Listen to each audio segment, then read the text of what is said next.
Yes 9th class 10.5 के मैं PDF भेज चुकी हूँ। Question number 7, 8, 9, 10, 11, 12 but according to demand कि मैम वीडियो भी बनाओ। उस दिन मैंने वीडियो इसीलिए नहीं भेजी क्योंकि 2 वीडियो हो जाती। मैंने थ्योरम की वीडियो भेजी थी, तो मैं आपको ये वीडियो भेज दूँगी मंडे को सुबह। तो क्या है ये? If diagonals of a cyclic quadrilateral are diameters of the circle through the vertices of the quadrilateral. वैसे रुपिंदर सर प्रूव कर चुके हैं जूम क्लास में। चलो फिर भी मैं एक बार और क्लियर कर देना चाहती हूँ। जूम क्लास में आइए सब स्टूडेंट्स। सॉल्यूशन क्या है? ABCD एक साइक्लिक क्वाड्रिलेटरल लेना है। मीन्स एक ऐसा क्वाड्रिलेटरल जिसके चारों वर्टिसेस सर्कल के ऊपर हो। Diagonals AC and BD of the quadrilateral, 2 diagonals हैं जो डायामीटर है। डायामीटर का मतलब है सर्कल के सेंटर के बीच में से जा रहे हैं। ऐसे 2 डायगोनल हमने लेने हैं, डायामीटर्स लेने हैं। और क्वाड्रिलेटरल के लिए वो डायगोनल हो जाएंगे, सर्कल के लिए वो डायामीटर हो जाएंगे।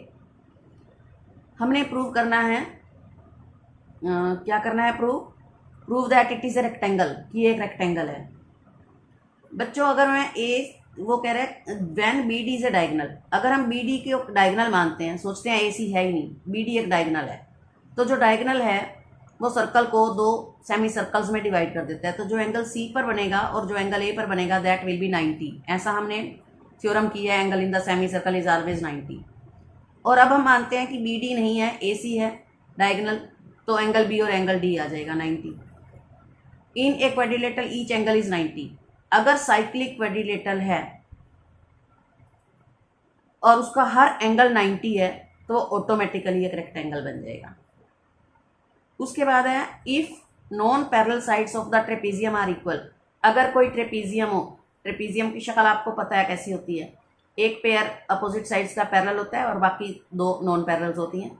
वो कहते हैं नॉन पैरेलल साइड्स इक्वल है, मीन्स ये साइड इसके इक्वल है, तो प्रूव करो it is a cyclic. Cyclic prove करने का मतलब है कि इसके अपोजिट एंगल्स का सम अगर मैं 180 प्रूव कर दूं तो वो साइक्लिक बन जाएगा। यही इसकी प्रॉपर्टी होती है कि या तो वो सर्कल पर लाई करते हैं चारों पॉइंट्स, या अपोजिट एंगल्स 180 बनते हैं, तो वो भी साइक्लिक हम कह देंगे इसको। तो इसमें क्या किया उसने? ABCD एक ट्रेपीजियम ले लिया जिसमें AD और BC नॉन पैरेलल साइड्स हैं, इक्वल हैं, और पैरेलल है AB और CD। इसके 2 मेथड हैं, एक इस मेथड से मैं करा देती हूँ, एक रुपिंदर सर ने दूसरे मेथड से जूम में अटेंड किया था क्लियर, मैं वो भी बता दूंगी। इसमें क्या किया कि D से DL परपेंडिकुलर डाल दिया और C से CM परपेंडिकुलर डाल दिया। अगर हम परपेंडिकुलर डाल देते हैं तो इन दोनों को अब कॉन्ग्रुएंट प्रूव करेंगे। कैसे? In triangle ALD and BMC angle 1 is equal to angle E each 90 हो गया। DL is equal to CM equal है। क्यों? Because we know the perpendicular distance between 2 parallel sides are always equal, तो DL और CM equal हो जाएगा। उसके बाद है AD is equal to AC, ये ऑलरेडी दिया हुआ है, मीन्स जो हाइपोटेनियस का काम करेगा। ये राइट एंगल हो गया, ये हाइपोटेनियस हो गया, ये साइड तो RHS से ये ट्राइंगल्स कॉन्ग्रुएंट है। अगर कॉन्ग्रुएंट है तो एंगल 3 पड़ेगा एंगल 4 पर, ठीक है। लेकिन एंगल 5 और एंगल 6 ईच 90 है। आप कहोगे क्यों? अगर ये यहाँ से परपेंडिकुलर है तो ये यहाँ इसके ऊपर भी परपेंडिकुलर होगा। ये पैरेलल लाइंस है ना, पैरेलल लाइंस में से अगर एक के ऊपर परपेंडिकुलर है तो वो दूसरी पर भी परपेंडिकुलर होता है। तो एंगल 5 और एंगल 6 ईच 90 है, ये हम प्रूव कर चुके हैं। ये ईच 90 है तो दोनों को ऐड करेंगे तो C is equal to D हो जाएगा। Angle C is equal to angle D, ठीक है। अब अपने को पता है कि अगर ये पैरेलल हैं तो angle A plus D is equal to 180 हो जाएगा, क्योंकि ये पैरेलल है। तो को इंटीरियर एंगल्स हैं, को इंटीरियर एंगल्स का सम जो है वो 180 होता है। A प्लस D 180 है, लेकिन हमने प्रूव करा कि जो एंगल D है वो C के है, तो A प्लस C 180 हो जाएगा। Similarly we can prove. उसके बाद अगर हम इस तरीके से ना भी करें तो इसका एक मेथड और है। ये ABCD एक क्वाड्रिलेटरल ट्रेपीजियम है जिसकी ये साइड और ये साइड पैरेलल है और ये 2 नॉन पैरेलल इक्वल है। इसमें हमने क्या किया? परपेंडिकुलर नहीं डाला, मैंने C से CE पैरेलल ड्रा कर दी जो कि DA के है। अब ये ऑलरेडी पैरेलल थी, ये मैंने पैरेलल प्रूव कर दी। तो मैं कह सकती हूँ कि AECD एक पैरेललोग्राम है। बच्चों अगर ये पैरेललोग्राम है तो angle 1 is equal to angle 2 हो जाएगा, ठीक है। ये हो गया। उसके बाद अपने को ये पता है कि AD जो है वो BC के इक्वल दिया हुआ है, लेकिन पैरेललोग्राम होने के नाते जो AD है वो CE के भी इक्वल है। अब ए डी ई सी के भी इक्वल है और ए डी बी सी के की भी इक्वल है, तो इसका मतलब ये दोनों इक्वल होगी। अगर ये दोनों इक्वल हैं तो आइसोसेलेस ट्राइंगल बन गई, तो इनके अपोजिट एंगल्स भी इक्वल होंगे।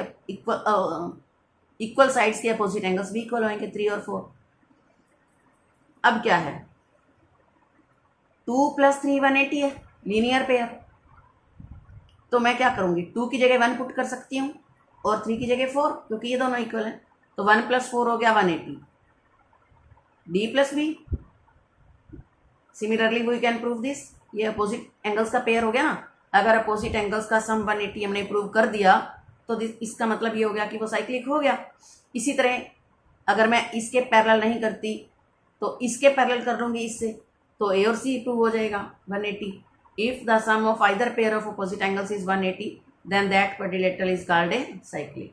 तो 8 के मैंने दोनों मेथड बता दिया आपको। उसके बाद है आपका क्वेश्चन नंबर 9। क्वेश्चन नंबर 9 में था 2 circles intersect at 2 points B and C. Through B, 2 line segments A, B, D and PQ, BP, PBQ are drawn to intersect the circle at A, D and PQ respectively. Prove that angle ACP is equal to angle QCD. हमने ये angle ACP ये वाला angle और angle QCD ये equal prove करने हैं। इनको equal prove करने के लिए हमें क्या करना होगा, इन फिगर टू प्रूव में एंगल 1 = 2 है। फिगर देखो, जो BC आर्क है, BC आर्क ये वाली बड़े सर्कल के लिए, बड़े सर्कल के लिए इसको मैं C1 लिख देती हूँ, मीन्स फर्स्ट सर्कल कह दो आप। ये फर्स्ट सर्कल है और ये सेकेंड। अगर फर्स्ट सर्कल के लिए BC एक आर्क है तो angle 3 = angle 4, angle subtended in the same segment made by arc BC। इसी तरह अब मैं इसका डायरेक्शन इधर से ले लेती हूँ, ये BC है तो ये सेकंड वाले सर्कल की है, तो एंगल 5 = एंगल 6 भी हो जाएगा बाय द सेम रीजन। अब 2 ट्राइंगल उठाओ, एक तो ACD जो इसके बीच में से जा रही है ऐसे, और एक उठाओ PCQ, एक ये ऐसे जा रही है इसके साथ, इस लाइन के साथ सामने वाला और इसके साथ सामने वाला। एंगल 3, इसका एंगल 3 और इसका एंगल 4 इक्वल है, इसका एंगल 5 और इसका एंगल 6 है। अगर किसी ट्राइंगल के 2 एंगल्स इक्वल हो तो तीसरा ऑटोमेटिकली इक्वल होता है, मीन्स ACD और PCQ इक्वल हो गया। ACD पूरा और PCQ पूरा, लेकिन ACD 2 एंगल्स का सम है, एक तो 1 + PCD, इसी तरह PCQ भी PCD + एंगल 2 का सम है। तो हमने इनको खोल दिया 2 पार्ट्स में, इससे ये कट गया तो एंगल 1 = 2। दैट मीन्स ACP और एंगल DCQ जो है या QCD दोनों इक्वल हो जाएंगे। This is the proof of question number 9। Now question number 10 sir ने भी एक्सप्लेन कर दिया था। If circles are drawn taking 2 sides of a triangle as diameter. एक सबसे पहले हमने ट्राइंगल बनानी है ABC। ABC में हमने AB का परपेंडिकुलर बाइसेक्टर खींचना है और वहाँ से O1 मिल जाएगा, तो एक सर्कल ड्रा कर लो। AC का परपेंडिकुलर बाइसेक्टर खींचना है तो वहाँ से आपको O2 मिल जाएगा, वहाँ पे भी एक सर्कल ड्रा कर दो। दोनों सर्कल P पर इंटरसेक्ट करते हैं। हमने प्रूव करना है कि BPC जो है वो एक स्ट्रेट लाइन है, lie on the third side. जो पॉइंट ऑफ इंटरसेक्शन है वो BC के ऊपर लाई करता है, ऐसा हमने प्रूव करना है। कोई बात नहीं, आसान सा सम है। From the figure we see AB is the diameter of first circle. O1 जिसका सेंटर है उसका डायामीटर है ये, तो इसका मतलब इसको मैंने मिला दिया AP को डॉटेड, तो एंगल जो 1 है that is in the semi circle, ये डायामीटर है तो ये सेमी सर्कल में बना एंगल है। इसी तरह O2 जो सेंटर है तो AC उसका डायामीटर है, तो एंगल 2 सेमी सर्कल में, तो 1 + 2 90 + 90 180। This shows that BPC is a line, that means P lines on BC. This is question number 10. उसके बाद है question number 11। ABC and ADC are 2 right triangles with common hypotenuse AC. Prove that this. कई बार बच्चों का question होता है कि madam right triangles गई थी, फिर ये सर्कल कहाँ से आ गया। बच्चों हमें ये पता है कि सेमी सर्कल में बना एंगल 90 होता है, और राइट ट्राइंगल की कंडीशन भी तो वही होती है कि 90 डिग्री का होना चाहिए।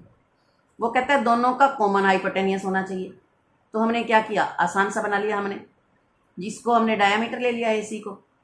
AC डायामीटर हो गया, जो उसके लिए भी हाइपोटेनियस का काम करेगा और उसके लिए भी हाइपोटेनियस का काम करेगा। ये डायामीटर हो गया, यहाँ पर सेंटर है, तो ये सेमी सर्कल में बना एंगल है, ये भी सेमी सर्कल में बना एंगल है। कहीं भी बी ले लो, कहीं भी डी ले लो। अब हमने प्रूव करना है CAD एंड CBD, तो कुछ फर्क नहीं पड़ता क्या हुआ, एंगल ABC और एंगल ADC 90 + 90 180, दैट मीन्स ये एक साइक्लिक क्वाड्रिलेटरल बन गया, क्योंकि इसके अपोजिट एंगल्स का सम 180 है, तो ये एक साइक्लिक क्वाड्रिलेटरल बन गया। अगर ये साइक्लिक क्वाड्रिलेटरल है तो DC एक आर्क है, तो DC से बना एंगल जो ये है CBD, और DC से ही बना आर्क है CAD। Angles in the same segment are always equal. तो ये हमारा प्रूव हो गया। उसके बाद है question number 12, prove that a cyclic parallelogram is a rectangle, कि जो साइक्लिक पैरेललोग्राम है वो रेक्टेंगल होता है। पैरेललोग्राम है तो इसकी अपोजिट साइड्स इक्वल है, अगर वो साइक्लिक है तो उसके अपोजिट एंगल्स का सम 180 है। कितनी आसान बात। Let ABCD is a cyclic parallelogram. Cyclic parallelogram, parallelogram पर मैं स्ट्रेस डाल रही हूँ। अगर पैरेललोग्राम है तो इसके अपोजिट एंगल्स इक्वल होंगे, angle A is equal to angle C। फिर मैं कहती हूँ दिस इज ए साइक्लिक, अब मैं पैरेललोग्राम नहीं कह रही, अब मैं कहती हूँ साइक्लिक है। साइक्लिक है तो इन दोनों के एंगल्स का सम 180 होगा। एक बार वो इक्वल भी हैं, एक बार वो 180 भी है, ठीक है, तो A और C इक्वल 90 हो जाएगा। Similarly we can prove this. We know if any one angle of the parallelogram is 90, then that parallelogram will become a rectangle. So a cyclic parallelogram is called a rectangle. So thank you. Have a nice day.